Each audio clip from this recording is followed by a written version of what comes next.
प्यारे विद्यार्थियों, हम मार्क्सवादी चिंतन पढ़ रहे थे और मार्क्सवादी विचारधारा के अंतर्गत पिछली क्लास में अपने मार्क्सवाद का अर्थ समझा था, जिसमें अपने ये पढ़ा था कि मार्क्सवादी जो विचारधारा है, ये मार्क्सवादी विचारधारा कार्ल मार्क्स और हीगल के विचारों पर आधारित एक विचारधारा है, उनके विचारों का समूह है।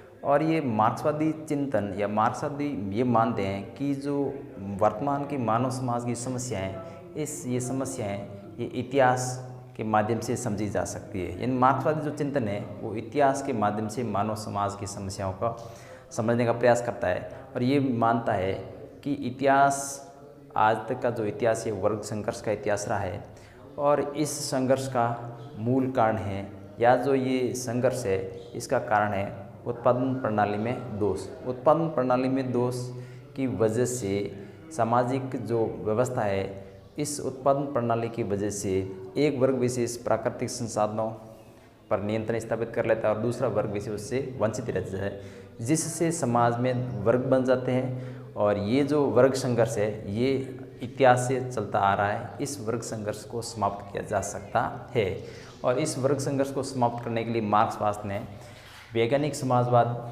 दिया और उसमें मार्क्सवाद ने ये कहा जो कमज़ोर वर्ग है, जो जिसको मार्क्स ने वर्तमान में मजदूर वर्ग की संज्ञा दी है, ये पूंजीपति वर्ग के विरुद्ध क्रांति करेगा और क्रांति करने के बाद में सर्वहारा वर्ग का अधिनायकवाद स्थापित होगा और उसके बाद में सर्वहारा वर्ग के अधिनायकवाद शासन में पूंजीपतियों के शेष अवशेष को समाप्त किया जाएगा और उसके बाद वर्गविहीन राज्यहीन समाज की स्थापना की जाएगी।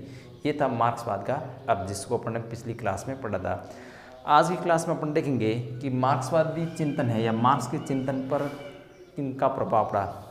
एक तो ये पढ़ेंगे और दूसरा अपन ये पढ़ेंगे कि मार्क्सवादी जो मार्क्सवाद है, इस मार्क्सवाद के प्रमुख 4 स्तंभ, जिसमें द्वंद्वात्मक भौतिकवाद, इतिहास की आर्थिक व्याख्या, वर्ग संघर्ष और अतिरिक्त मूल्य का सिद्धांत, इन बातों पर अपन चर्चा करेंगे। तो शुरू करते हैं आज की क्लास। मार्क्स के चिंतन पर प्रभाव किनका पड़ा।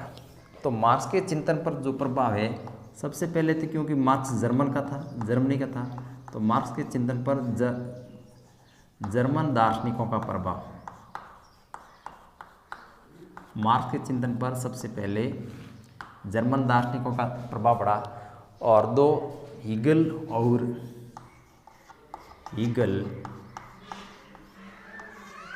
और दूसरा था फायरबाख। मार्क्स ने हीगल से द्वंद्वात्मक पद्धति ग्रहण की, द्वंद्वात्मक पद्धति, और फायरबाख से भौतिकवाद। ये मार्क्स के चिंतन का पहला आधार है, द्वंद्वात्मक भौतिकवाद। तो जर्मन दार्शनिकों का प्रभाव पड़ा। हीगल ये भी जर्मनी का था, फायरबाख ये भी जर्मनी का था। ये द्वंद्वात्मक जो पद्धति है, इस द्वंद्वात्मक पद्धति को मार्क्स ने हीगल से ग्रहण किया और भौतिकवाद है वो फायरबाख से। ये द्वंद्वात्मक पद्धति विकास, ये जो शब्द है ये सृष्टि के विकास क्रम को दर्शाता है और हीगल ये मानता था कि ये सृष्टि का जो विकास है वो सीधा नहीं हुआ है, सृष्टि का विकास है वो टेढ़े मेढ़े रास्ते से होकर के हुआ है, जिसके लिए इसने वाद, प्रतिवाद और संवाद की प्रक्रिया पद्धति दी।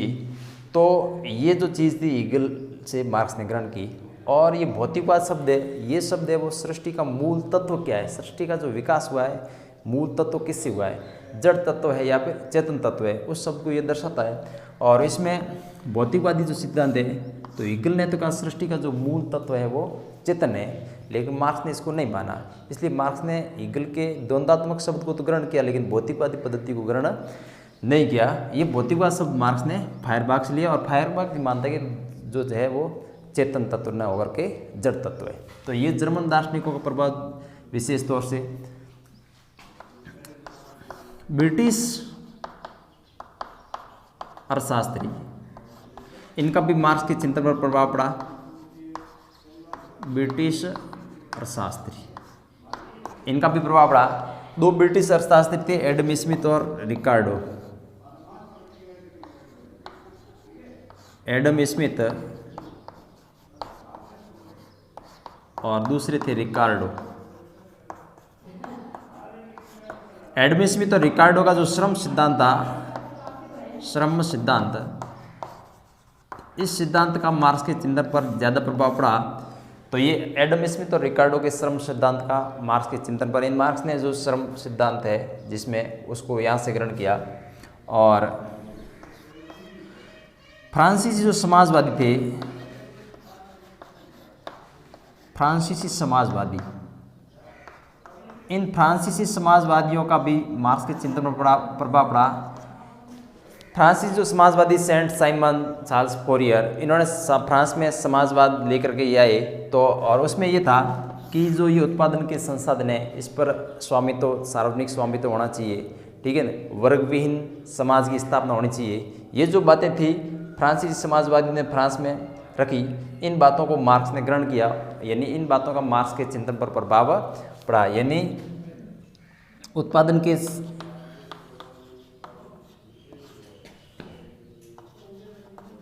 संसाधन पर नियंत्रण, ये बात जो मार्क्स ने यहाँ से ग्रहण की। और दूसरी बात, वर्गविहीन समाज की स्थापना, वर्गविहीन समाज की स्थापना, ये भी बात यहाँ से ग्रहण की। इनके साथ साथ मार्क्स का जो चिंतन था, कोई भी चिंतन हो, कोई व्यक्ति विशेष हो, उसका तात्कालिक परिस्थितियों का प्रभाव पड़ना होता है, यानी तात्कालिक परिस्थितियों का प्रभाव तो पड़ता ही है। तो मार्क्स के जो चिंतन था, तो मार्क्स पर भी तात्कालिक परिस्थितियों का प्रभाव पड़ा। और मार्क्स के समय पूंजीवाद था, और पूंजीवादी जो तात्कालिक पद्धतियाँ थी उस पद्धति से मार्क्स सहमत नहीं था। और उस पद्धति को देख करके तात्कालिक पूंजीवाद का जो शोषणकारी राज्य था, साम्राज्य, उसको मार्क्स ने ठान लिया कि इस साम्राज्य को समाप्त करना आवश्यक है, और इसके लिए क्रांति के माध्यम से इसको समाप्त किया जा सकता है। तो तात्कालिक जो परिस्थितियाँ थी पूंजीवादी, उनका भी मार्क्स के चिंतन पर प्रभाव पड़ा। तात्कालिक परिस्थितियाँ,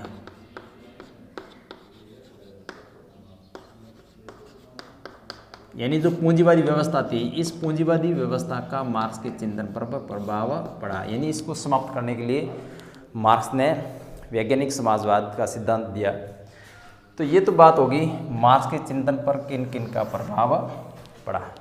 अब अपन देखते हैं मार्क्सवाद है। इस मार्क्सवाद के मुख्य तौर से 4 सिद्धांत हैं: द्वंद्वात्मक भौतिकवाद, इतिहास की आर्थिक व्याख्या, वर्ग संघर्ष और अतिरिक्त मूल्य का सिद्धांत। ये जो 4 सिद्धांत हैं, इनमें से अपन आज जो पहला सिद्धांत है उस पर अपन चर्चा करते हैं। विद्यार्थियों, मार्क्स का जो है उस सिद्धांत का नाम है, पहला सिद्धांत है द्वंद्वात्मक भौतिकवाद। द्वंद्वात्मक भौतिकवाद,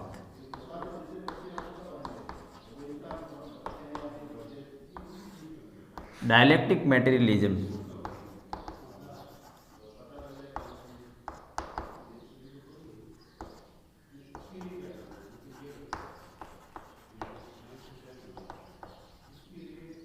द्वंद्वात्मक भौतिकवाद, इसको अपन देखते हैं। प्यारे विद्यार्थियों, मार्क्स का जो प्रमुख चिंतन है, मार्क्स के चिंतन का मुख्य जो आधार है या आधारशिला यदि कहें तो ये द्वंद्वात्मक भौतिकवाद है। इन मार्क्स के चिंतन का प्रमुख आधार स्तंभ है वो द्वंद्वात्मक भौतिकवाद है। यानी मार्क्स के चिंतन का आधार, मार्क्स के चिंतन का आधार, मार्क्स के चिंतन का प्रमुख आधार क्या है? द्वंद्वात्मक भौतिकवाद। छोटा सवाल बन सकता है कि मार्क्स के चिंतन का प्रमुख आधार क्या है? तो द्वंद्वात्मक भौतिकवाद। अब इसका अपन अर्थ देखते हैं, द्वंद्वात्मक भौतिकवाद क्या है। तो द्वंद्वात्मक जो भौतिकवाद है ये 2 शब्द है। एक शब्द है द्वंद्वात्मक और दूसरा है भौतिकवाद। तो द्वंद्वात्मक को अपन देखते हैं। द्वंद्वात्मक का ये शब्द है, ये सृष्टि के विकास, सृष्टि के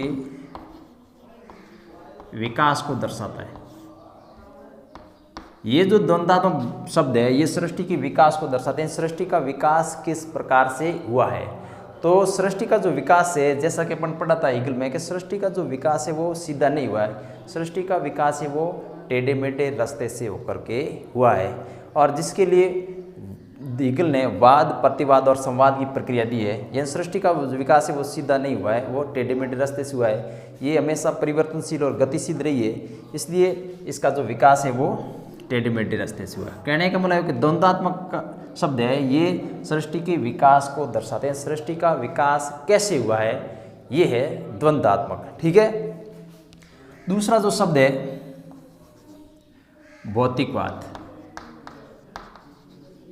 भौतिकवाद, ये भौतिकवाद मार्क्स ने फायरबाग से लिया है। और भौतिकवाद कहने ये मानता है कि सृष्टि का मूल तत्व क्या है। भौतिकवाद का मतलब यानी सृष्टि का मूल तत्व क्या है। सृष्टि का मूल तत्व,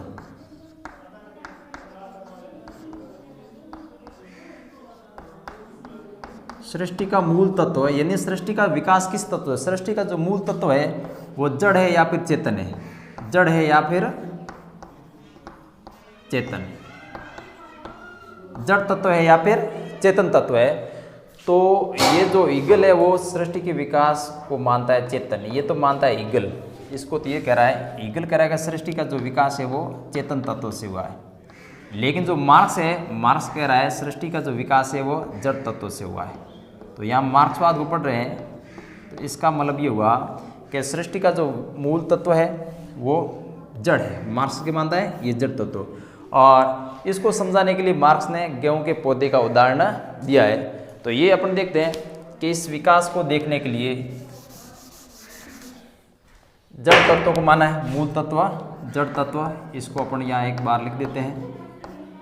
और ईगल ने चेतन तत्व को माना है। तो मार्क्स ने इस द्वंद्वात्मक भौतिकवाद को समझाने के लिए गेहूं के पौधे का उदाहरण दिया है।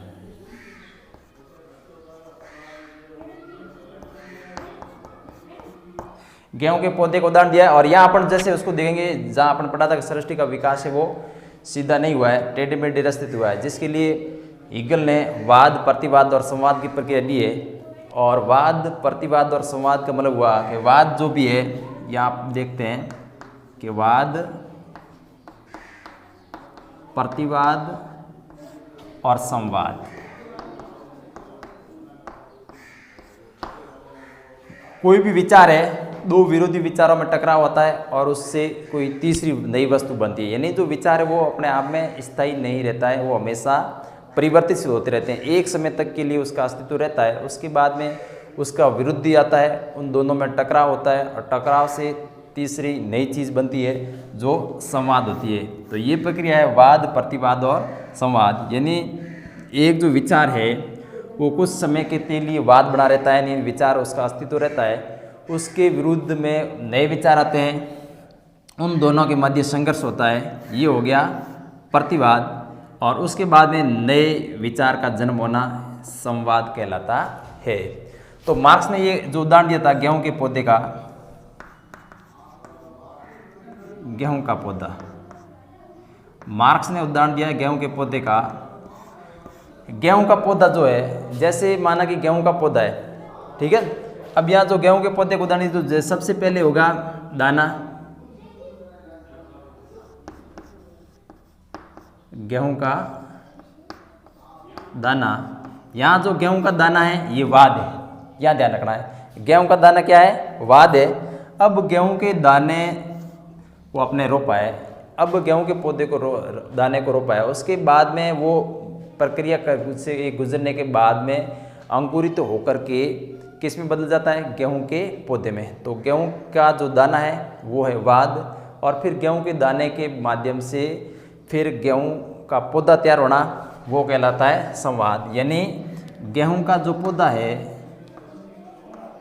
गेहूं का पौधा, ये हो गया प्रतिवाद, यानी इसके विरुद्ध के रूप में, ठीक है। ये हो गया प्रतिवाद। और गेहूं का पौधा है, गेहूं के पौधे में बाली आना, बाली आने के बाद में फिर उसमें से गेहूं का दाना वापस बनना, और उसके बाद में गेहूं का जो पौधा है वो सूख करके नष्ट हो जाना, ये जो प्रक्रिया है वो कहलाती है संवाद। गेहूं की बाली आना और बीज बनना, बीज या दाना बनना, ये कहलाता है संवाद। तो गेहूं का दाना, ठीक है। फिर उसके बाद में दाने से गेहूं का पौधा बना, वो हो गया प्रतिवाद, और उसके बाद में गेहूं की बाली आना, और उसके बाद में गेहूं के दाने बनना, ये कहलाता है क्या, संवाद। तो इस माध्यम से मार्क्स ने ये प्रयोग किया है कि वाद, प्रतिवाद और संवाद, ये जो प्रक्रिया है वो अनवरत चलती रहती है। यानी वाद के विरुद्ध प्रतिवाद आएगा, प्रतिवाद के बाद में संवाद आता है, फिर वो संवाद है कुछ समय तक के लिए वाद के रूप में बना रहता है, फिर उसका जो अस्तित्व है या उसकी जो प्रासंगिकता है नहीं रह पाती है, तो उसके विरुद्ध में एक और प्रतिवाद आता है। उनमें संघर्ष के माध्यम से एक नई चीज़ का निर्माण होता है या नए विचार का जन्म होता है। तो ये जो प्रक्रिया है वो चलती रहती है, वाद, प्रतिवाद और संवाद की प्रक्रिया चलती रहती है, जिसको मार्क्स ने इसके माध्यम से समझाया। अब अपन देखते हैं ये जो द्वंद्वात्मक प्रक्रिया है इसके कुछ नियम हैं, द्वंद्वात्मकता के नियम, इसको देखते हैं।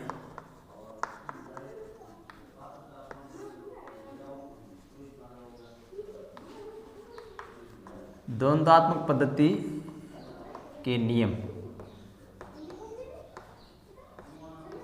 इसके 3 नियम हैं, एक एक करके देखते हैं। द्वंद्वात्मक जो पद्धति का जो पहला नियम है, वो पहला नियम है विपरीत की एकता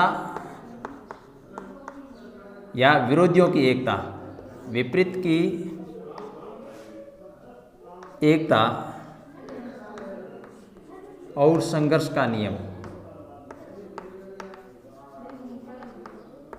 और संघर्ष का नियम। विपरीत की एकता को या विरोध की एकता को या विरोधियों की एकता को एक ही चीज है। तो विपरीत की एकता का सिद्धांत या विरोधियों की एकता का सिद्धांत और संघर्ष का नियम, ये जो नियम ये क्या कह रहा है, विपरीत की एकता या विरोध की एकता का नंबर, यानी जो विरोधी है वो उसमें हमेशा क्या रहती है, एकता रहती है।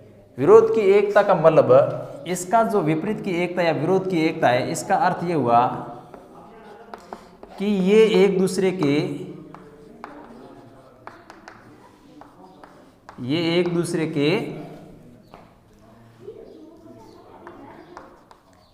एक दूसरे पर आश्रित है, ठीक है। ये एक दूसरे पर आश्रित है, यानी इनका जो अस्तित्व है एक दूसरे के सिवाय, ये जो अस्तित्व है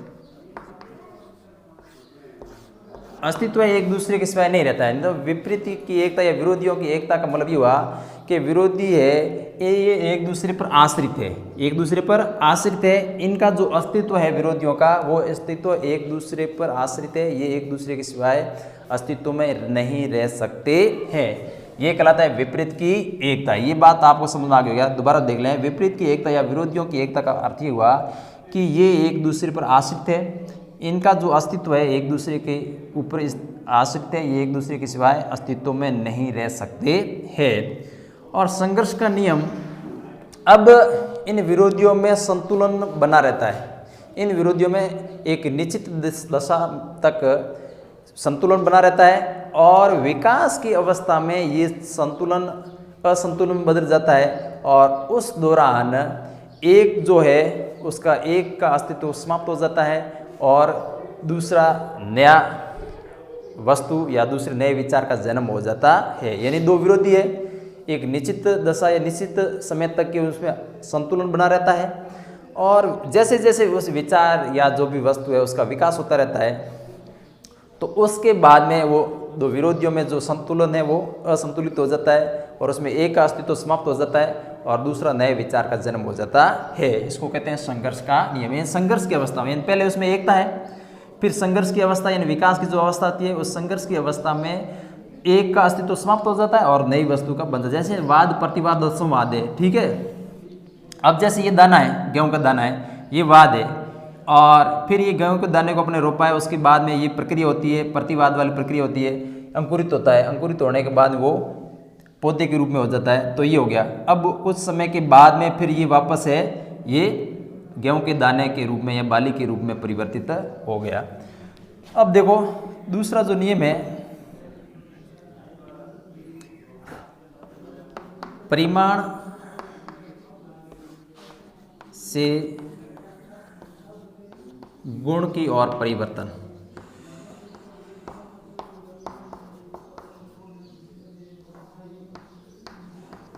ये जो दूसरा नियम ये कह रहा है, परिमाण का मतलब हुआ मात्रा। परिमाण का मतलब क्या हुआ?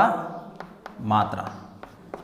यानी किसी भी वस्तु के परिमाण में परिवर्तन, परिमाण आता तो उसमें यदि परिवर्तन आता है तो गुण में भी परिवर्तन होता है। ये नियम ये कहता है, ये परिमाण में मात्रा में परिवर्तन हुआ तो उसके गुणात्मक परिवर्तन भी होंगे, यानी मात्रात्मक परिवर्तन होने पर गुणात्मक परिवर्तन भी होंगे। तो ये परिमाण से गुण की ओर परिवर्तन का मतलब हुआ किसी भी वस्तु के परिमाण में परिवर्तन होने पर गुण में भी परिवर्तन होता है। जैसे ये जल, जैसे ये जल है। अब ये जो जल है, जल एक निश्चित तापमान पर, एक जैसे माना कि अपने 0 डिग्री दे गए, 0 डिग्री से यदि जल नीचे जाएगा यानी उसका जो तापमान 0 डिग्री से कम हो जाएगा तो जल है वो किस में बदल जाता है? ठोस में। ठीक है, ये जैसे 0 डिग्री और ये जल है। अब ये 0 डिग्री है, 0 डिग्री से यदि वो नीचे जाएगा तो फिर वो बर्फ में बदल जाएगा। ठीक है, यानी पानी में जमा हो जाएगा तो भी इसमें परिवर्तन हुआ। और यदि इसको निश्चित तापमान के बाद में यदि होंगे तो वो निश्चित तापमान के बाद में वो है जल किस में बदल जाता है? वाष्प में बदल जाता है। कहने का मतलब दोनों परिस्थितियों में उसके मात्रात्मक में परिवर्तन होने पर गुणात्मक परिवर्तन अपने आप में आ रहा है। जैसे कि मतलब 0 डिग्री सेल्सियस से नीचे है, ठीक है, तो इसका जो तापमान गिर गया तो इसका मतलब वो जल था वो बर्फ में बदल गया, तो ये गुण में मात्रा में परिवर्तन होना, गुणात्मक परिवर्तन हुआ। या फिर और अधिक ज़्यादा इसको तापमान पर यदि गर्म किया जाए तो एक निश्चित तापमान के बाद में फिर वो जल है वो वाष्प के रूप में बदलना शुरू हो जाता है। तो ये जो परिवर्तन हो रहा है यानी मात्रा में परिवर्तन हुआ तो गुण में भी परिवर्तन हुआ, तो इसको कहते हैं परिमाण से मात्रा की ओर परिवर्तन। अब देखो तीसरा और अंतिम जो द्वंद्वात्मक पद्धति का नियम है वो है निषेध का निषेध नियम। निषेध का निषेध नियम। निषेध का निषेध नियम, निषेध का मतलब होता है मनाही। निषेध का निषेध नियम का अर्थ ये है, सामान्य से अर्थ है यानी कोई भी वस्तु है वो विरोधी से टकरा करके, विरोधी तत्वों से टकरा करके अपने मूल अवस्था में वापस नहीं लौटती है, उच्चतर अवस्था में चली जाती है। यानी कोई भी वस्तु है, कोई भी विचार है वो अपने विरोधी से टकरा करके मूल अवस्था में नहीं आती है। विरोधी से टकराकर मूल अवस्था में नहीं लौटती, नहीं लौटती। ठीक है, यानी उच्चतर अवस्था की ओर चल जाना, उच्चतर की ओर